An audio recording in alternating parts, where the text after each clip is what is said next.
If you have a large 401k or traditional IRA just sitting in stocks, you might be missing out on the most powerful way to diversify your retirement in 2026.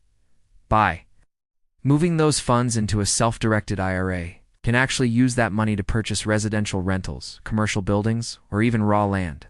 The biggest advantage is that all of the rental income and future appreciation flow back into your IRA, completely tax-deferred or even tax-free.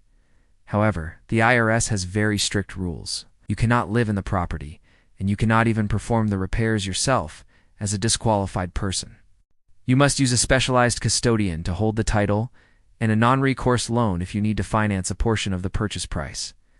This strategy is perfect for investors who want to build a portfolio of cash-flowing properties that will eventually fund their lifestyle in retirement.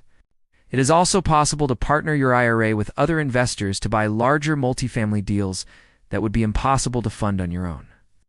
Let's talk about how to roll over your old employer's 401k, so you can start investing in the assets you actually know and trust.